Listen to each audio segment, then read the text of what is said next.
देवबंद में इस्लाम का परचम दुनिया में लहराया है। जुल्म सितम के दौर के अंदर हक का दीप जलाया है।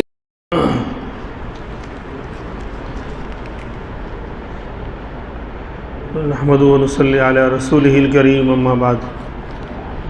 ज़कात के बारे में बात चल रही थी कि भाई माल के कुछ हिस्से का मालिक बनाना, यानी 40वें हिस्से का मालिक फ़कीर को बनाना, ये ज़कात कहलाती है। तो अब इसमें मसला आता है कि इंसान का के ऊपर कर्ज़ा भी है, उसके वो निसाब का मालिक तो है लेकिन उसके ऊपर कर्ज़ा भी है, तो मसला क्या रहेगा।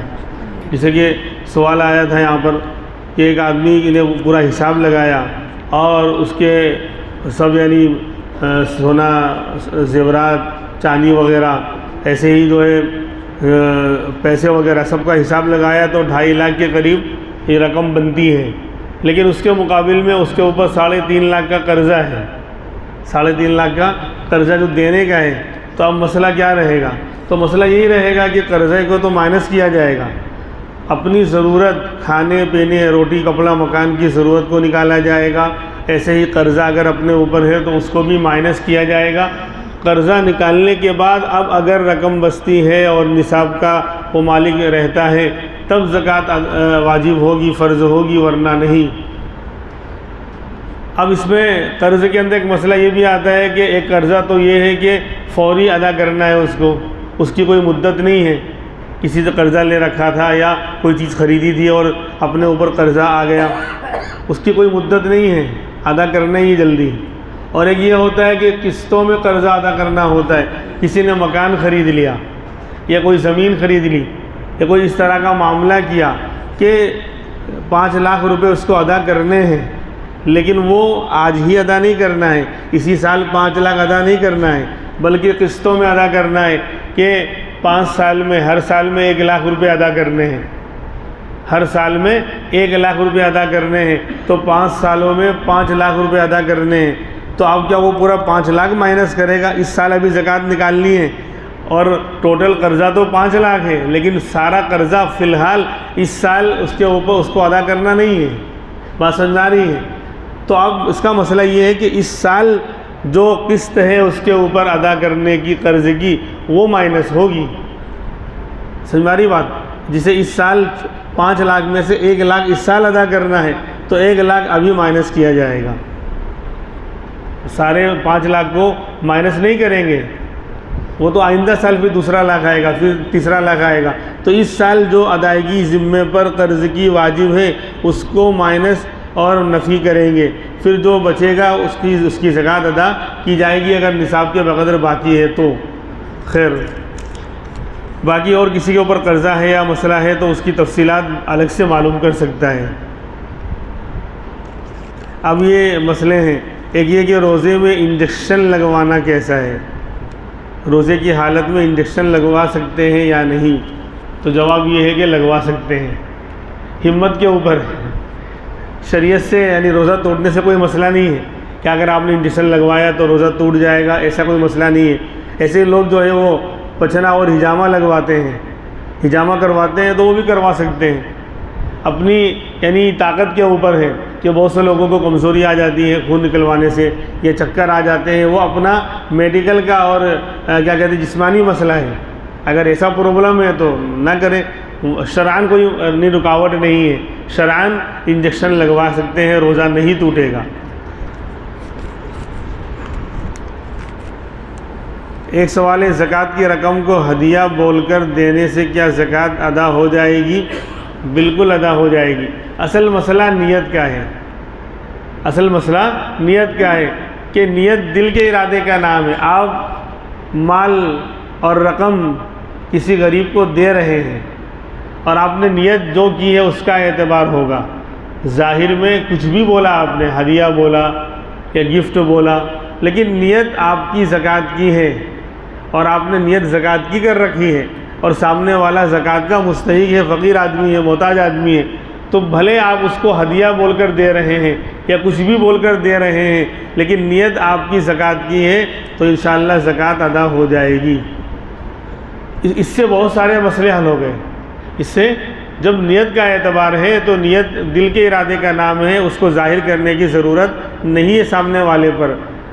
न ख़ुद को बोलना है ज़कात का लफ्ज़, न सामने वाले को बतलाना है, बल्कि दिल में नियत रखना है। जब ये मसला है तो बहुत सारे मसले इससे हल हो जाएंगे। अब जैसे बहुत से लोग रसीद बनवाते हैं, चंदा वगैरह देते हैं और रसीद बनवाते हैं, तो अब उसमें आपने नाम कुछ भी लिखवा दिया। कभी होता है कि अरे भाई नाम ये लिखना था, ये हो गया, कोई बात नहीं, नियत के ऊपर है।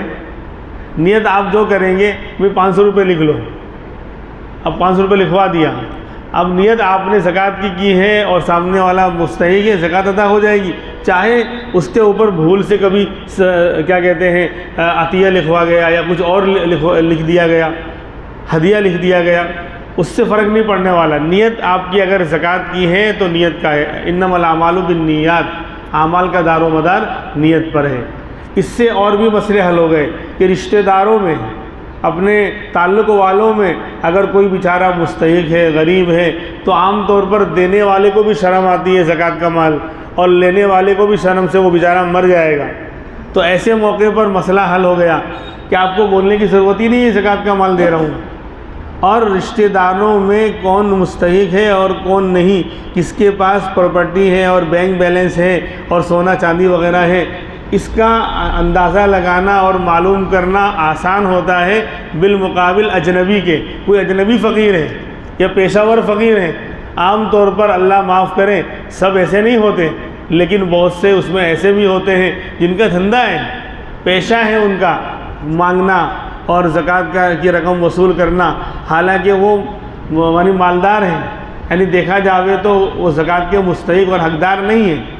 लेकिन तो लिहाजा अजनबी के बारे में आपको मालूम कर रहे हैं मुश्किल है कि उसके पास बैंक बैलेंस है कि नहीं, सोना चांदी है कि नहीं, लेकिन अपना रिश्तेदार है, मुताल्लिक़ है कोई, या दोस्त अहबाब में कोई है जो करीबी है, तो उसके बारे में सारा बायोडेटा निकालना रिश्तेदारी की बुनियाद पर और ताल्लुकात की बुनियाद पर आसान होता है, बल्कि मालूम होता है कि इसका बैकग्राउंड क्या है, इसके पास बैंक बैलेंस है कि नहीं। क्योंकि बहुत से लोग समाज में और माशरे में ऐसे मिल जाएंगे कि वो बेचारे हैं तो गरीब, है तो ज़कात के मुस्तहिक, लेकिन कपड़े की स्त्री भी शानदार होगी कि लोग यानी उनको उनके बारे में लगेगा नहीं कि वो बेचारे मुस्तहिक हैं, लेकिन हमें मालूम है, हम जानते हैं। तो ऐसे रिश्तेदारों को ज़कात की रकम अगर आप देंगे तो उसमें डबल सवाब होगा। एक तो रिश्ता जोड़ने का, सिला रहमी करने का भी सवाब और ज़कात की अदायगी का भी सवाब। और यहाँ ये भी आसान कर दिया शरीयत ने कि आपको बोलने की ज़रूरत ही नहीं मैं आपको ज़कात का माल दे रहा हूँ। ना आपको शर्म आएगी और न सामने वाले को लेने में शर्म आएगी, बल्कि आप हदिया बोलकर दे दें, गिफ्ट बोलकर दे दें। और बेहतर शक्ल तो यही है कि आप उस रिश्तेदार के बारे में यानी आपको मालूम है कि इसको क्या ज़रूरत है, ईद आ रही है, त्यौहार आ रहा है, या इसके घर में खाने पीने का मसला है कि कपड़े का मसला है, इसको ज़रूरत क्या है, उसके बारे में आम तौर पर पता लगाना या मालूम ही होता है कि बेचारा इसके घर पे कपड़े नहीं बने या राशन का मसला है, खाने पीने का मसला है। तो आप उसी तरह का सामान लाकर दे दें कि भाई मैं मार्केट गया था, मैंने चाहा कि मैंने सामान ख़रीदा तो आपके लिए भी ख़रीद लिया, आपको हदिया, ये कपड़ा आपको हदिया। और नियत आप ज़कात की कर रहे हैं, उसको दूर दूर तक भी एहसास नहीं होगा, आपकी ज़कात भी अदा हो जाएगी और सामने वाले को शर्मिंदा होना भी नहीं पड़ेगा। तो इस तरीके से कर सकते हैं। तो ज़कात की रकम को हदिया बोलकर देने से ज़कात अदा हो जाएगी। असल नियत का एतबार है, नियत जो करेंगे अल्लाह नियत दिल के हाल को देखता है।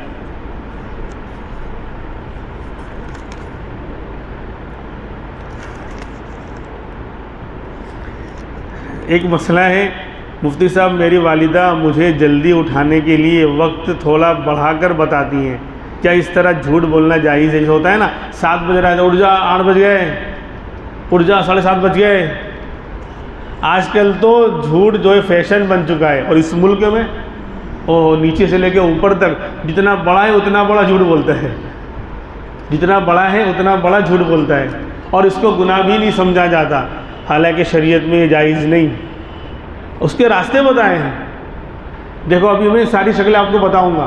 झूठ यानी झूठ खामखा लोग बोलते हैं। अब यहाँ से कोई फ़ोन किया कि भाई कहाँ हो, बोले बस 5 मिनट में आता हूँ, और कहाँ पर है? सरखेज में है। कौन सी करामत दिखलाएगा भाई तू 5 मिनट में यहाँ पहुँच जाएगा? बस 5 मिनट में आया, बस 2 मिनट में आया। हालांकि 2 मिनट में क्या कहते हैं, प्लेन लेके भी नहीं आ सकता। तो ये साफ साफ झूठ, और वो बोल भी रहा है और ये चला भी रहा है कि बिल्कुल सही बोल रहा है। 2 मिनट का मतलब आधा घंटा, और 5 मिनट का मतलब 1 घंटा। ये इस मुल्क की गलत परंपरा चल पड़ी है। तो ये भी झूठ, बात बात में ये झूठ बोलना जायज़ नहीं। इसकी शक्ल यही कि भाई बेटा उठ जा, 7:30 बजने वाले हैं, बजे नहीं हैं, लेकिन तो झूठ कहाँ हुआ? 7 बज रहा है, लेकिन भाई 8 बजने वाले हैं, बजे तो नहीं है ना। यानी इस तरह का जुमला इस्तेमाल करे कि सांप भी मर जाए लाठी भी न टूटे, सांप भी मर जाए लाठी भी न टूटे। और जहाँ झूठ बोलने का मौका ही नहीं है वहाँ साफ साफ बोल दे भाई सरखेज में हूँ, आधा घंटा लग जाएगा, आधा घंटे के आसपास लग जाएगा। अब आपने सही टाइम बताया, लेकिन इत्तेफाक से कोई रुकावट आ गई और आप आधे घंटे में नहीं पहुंच पाए, तो ये झूठ नहीं होगा, ये तो रुकावट आ गई। भाई ट्रैफिक हो गया या कोई मसला हो गया, टायर पंचर हो गया गाड़ी का।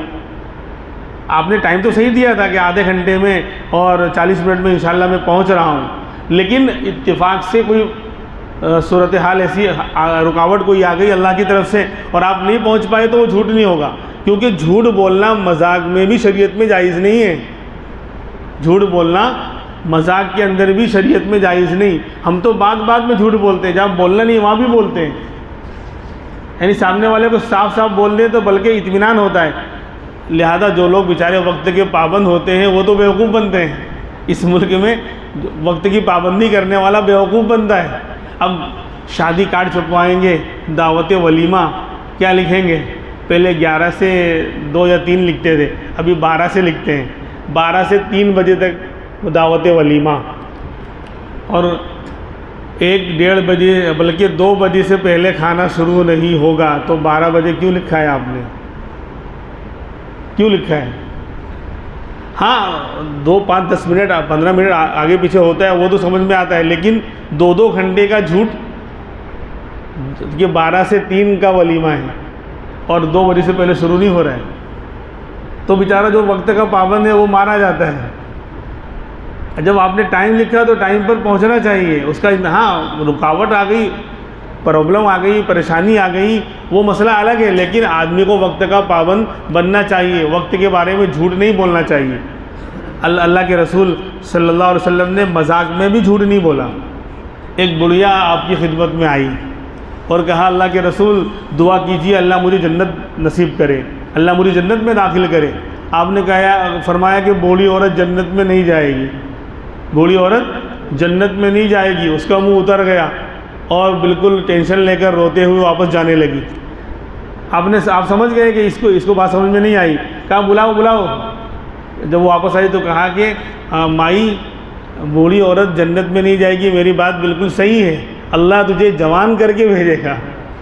तो सही बात है ना, बुढ़ापे की हालत में कोई औरत जन्नत में नहीं जाएगी, बल्कि जन्नती मर्द हो या औरत वो जवानी की हालत में जन्नत में जाएगा। 33 साल की उम्र होगी, एकदम बिल्कुल जवानी के अंदर जन्नत में, चाहे बुढ़ापे में मरा हो कि जवानी में मरा हो, दुनिया में कोई भी कंडीशन नहीं हो, लेकिन जन्नत में दाखिला होगा तो इंशाअल्लाह जवानी की हालत में होगा। तो देखो आपने मजाक में भी झूठ नहीं बोला, आपने मजाक में भी हाँ।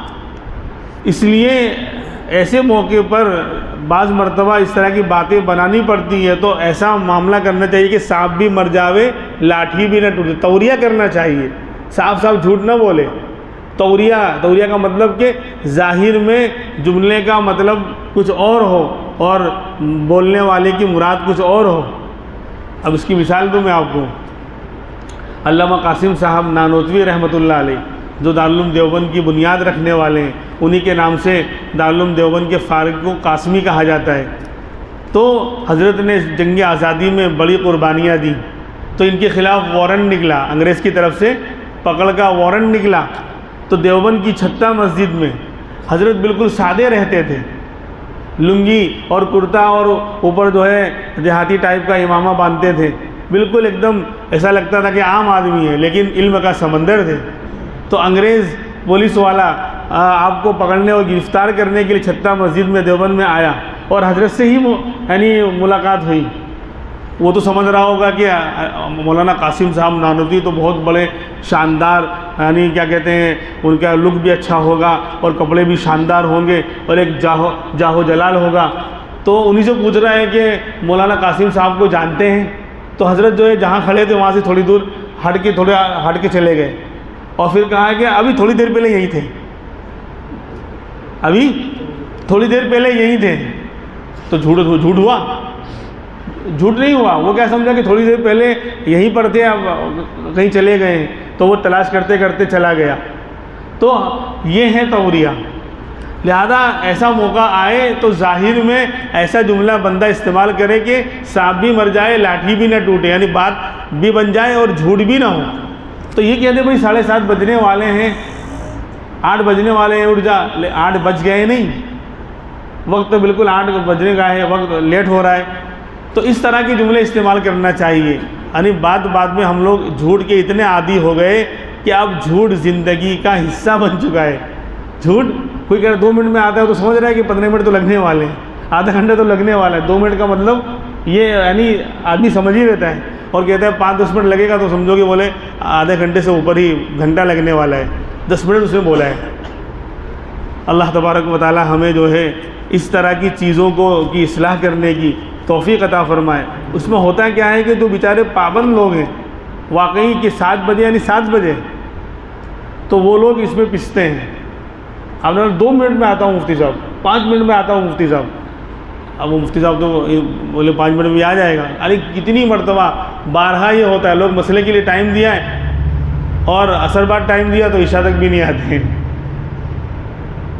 फिर कहते हैं वो थोड़ा लेट हो गया, ये थोड़ा लेट हुआ है, निकाह असर के बाद था और उस तारीख को नहीं 12 के बाद रात को हो रहा है। बोले तो थोड़ा बहुत चलता है मुफ्ती साहब, ये थोड़ा बहुत चल रहा है, इसीलिए हम लोग मार खा रहे हैं।